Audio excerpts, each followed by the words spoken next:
오늘 본문은 예레미야 48장 1절에서 10절입니다. 모압에 관한 것이라. 만군의 여호와 이스라엘의 하나님께서 이와 같이 말씀하시되, 오라 느보여 그가 유린당하였도다. 기럇아임이 수치를 당하여 점령되었고 미스갑이 수치를 당하여 파괴되었으니 모압의 찬송 소리가 없어졌도다.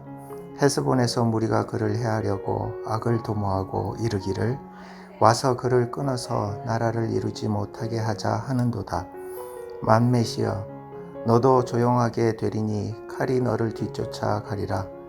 호로나임에서 부르짖는 소리여, 황폐와 큰 파멸이로다. 모압이 멸망을 당하여 그 어린이들의 부르짖음이 들리는도다. 그들이 루잇 언덕으로 올라가면서 울고 호로나임 내리막길에서 파멸의 고통스러운 울부짖음을 듣는도다. 도망하여 내 생명을 구원하여 광야의 노간 주간 나무같이 될지어다.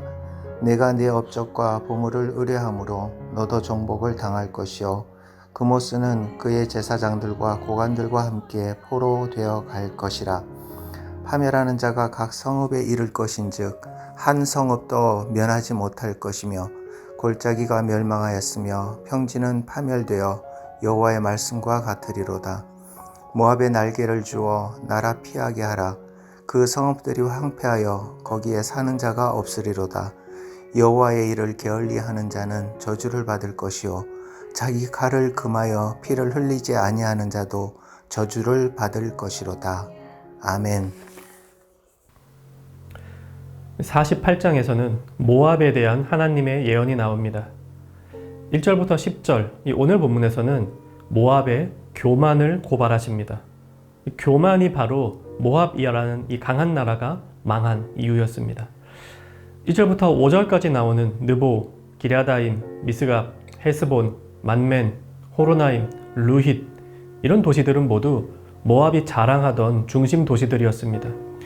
이 도시를 자랑한다라는 말은 그 도시에 있는 화려한 건물이나 그 도시의 생산물, 그 도시의 지적 수준, 그 도시의 군사력, 이런 것들을 자랑한다는 의미였겠죠. 7절에 하나님이 말씀하십니다. 네가 네 업적과 보물을 의뢰함으로. 그런 모든 그들의 업적, 그들이 가지고 있었던 소유물, 이제 더 이상 자랑할 거리가 되지 못합니다. 모압의 교만은 곧 하나님이 아닌 그들의 업적과 보물을 의지하였던 것으로 대표됩니다.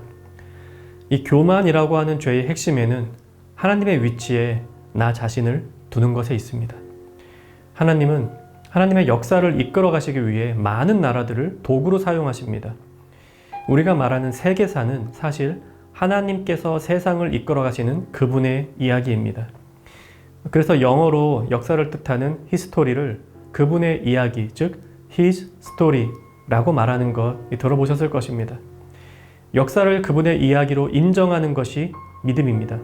교만은 역사를 그분의 이야기가 아니라 나의 이야기로 바꾸는 것입니다.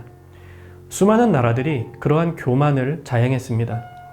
내 나라가 이룬 업적, 내 나라가 통치한 땅의 넓이, 내 나라가 다스리는 백성들의 수, 내 나라가 지은 엄청난 성과 건물들, 이런 것들을 자랑하며 내 나라가 역사의 주인공이라고 자처하는 나라들이 많이 있었습니다.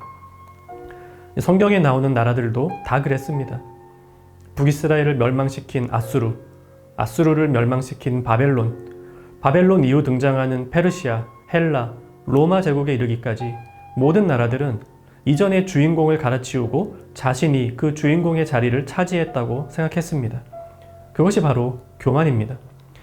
모든 나라들은 하나님의 계획 안에서 움직여지고 그분의 통치를 받고 있을 뿐입니다.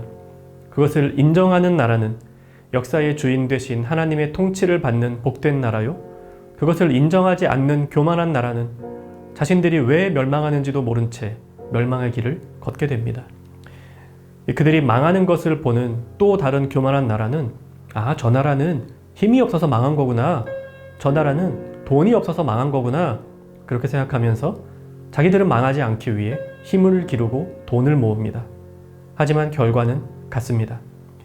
하나님의 통치를 인정하는 것만이 이 세상 돌아가는 길을 볼 수 있는 지혜를 우리에게 가져다 줍니다. 이 거대한 역사의 수레바퀴도 그렇고 작은 우리의 삶도 그렇습니다. 나의 삶을 내가 주관하고 내 삶의 주인공이 내가 되기 위해 살다 보면 더 많은 힘을 기르고 더 많은 돈을 모아야 할 거라고 생각합니다. 그리고 그렇게 쌓아둔 업적과 보물을 보며 안정감을 느끼게 되는데 그것이 바로 교만입니다. 잠언 16장 18절에서 교만은 패망의 선봉이요 거만한 마음은 넘어짐의 앞잡이니라 라고 말씀하시는 이유가 바로 여기에 있습니다. 내 삶의 주인은 내가 아니라 하나님이시다. 나의 삶은 하나님이 인도하시며 통치하신다는 이 사실을 겸손하게 인정하고 주님의 인도하심을 구하며 주님의 말씀을 중심에 두고 살아가는 것이 지혜로운 인생입니다. 오늘 말씀 생각하며 같이 기도합시다. 내가 이룬 업적과 내가 가진 보물에서부터 만족을 찾지 않게 하소서.